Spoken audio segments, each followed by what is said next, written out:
ನಮಸ್ಕಾರ ಎಲ್ಲರಿಗೂ. ಇವತ್ತು ಬೆಳಗ್ಗೆ ಇಲ್ಲಿ ಊರ ಸ್ವಲ್ಪ ಕೆಲಸ ಇತ್ತು, ಹೋದೆ. ಇವತ್ತಿನ ಕೆಲಸ ಇಲ್ಲಿ ಸಿಂಕ್ ಶಿಫ್ಟಿಂಗ್ ಇತ್ತು. ಇದನ್ನ ಒಂದು ಸೈಡಿಗೆ ಮೂಲಿಗೆ ಹಾಕಂತ ಹೇಳಿದ್ರು, ಅಲ್ಲಿಗೆ ಹಾಕಕ್ಕೆಲ್ಲ ರೆಡಿ ಮಾಡ್ಕೊಂಡೆ. ಹಂಗೆ ಎಷ್ಟೋ ಒಂದು ಪಾಯಿಂಟ್ ಮಾಡಿಲ್ಲ ಅಂತ ಹೇಳಿದ್ರು. ಹಂಗೆ ಬಿಲ್ಡಿಂಗ್ ಮ್ಯಾಗ ಬಂದು ಟ್ಯಾಂಕ್ ವಾಲ್ ಬಂದ್ ಮಾಡ್ಕೊಂಡೆ. ಇಲ್ಲಿ ಕೆಲಸ ಕಡಿಮೆ ಇತ್ತು, ಹಂಗಾಗಿ ಒಬ್ಬನೇ ಬಂದಿದ್ದೆ. ಇನ್ನೇ ಕೆಲಸ ಎಲ್ಲ ಮುಗೀತು. ಸಿಂಕ್ ಒಂದು ಸೈಡಿಗೆ ಶಿಫ್ಟಿಂಗ್ ಎಲ್ಲ ಆಯ್ತು.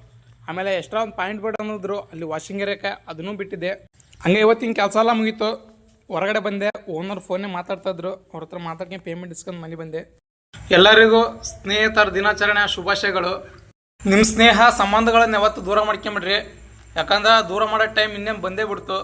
ಅದು ಏನಂತೀರಾ, ಗ್ರಾಮ ಪಂಚಾಯತಿ ಚುನಾವಣೆ. ಈ ಮಾತು ಯಾಕೆ ಹೇಳ್ತಾನಪ್ಪ ಅಂದ್ರೆ, ಕಳೆದ ಗ್ರಾಮ ಪಂಚಾಯತಿ ಚುನಾವಣೆಯಲ್ಲಿ ಎಷ್ಟೋ ಸ್ನೇಹ ಸಂಬಂಧಗಳು ಕಳ್ಕೊಂಡಿದ್ರು. ಚುನಾವಣೆ ಥರ ಇರಬೇಕು. ನಮ್ಮ ಸ್ನೇಹ ಸಂಬಂಧ ಮೇಲೆ ಯಾವುದೇ ಕೆಟ್ಟ ಪರಿಣಾಮ ಬೀಳಬಾರ್ದು. ಯಾಕಂದ್ರೆ ಸ್ನೇಹ ಸಂಬಂಧಗಳು ಜೀವನದಲ್ಲಿ ಭಾಳ ಮುಖ್ಯ. ಇಷ್ಟು ಹೇಳ್ತಾ ಇವತ್ತಿನ ಲಾಗ್ ಮುಗಿಸ್ತಾನೆ. ಎಲ್ಲರಿಗೂ ನಮಸ್ಕಾರ.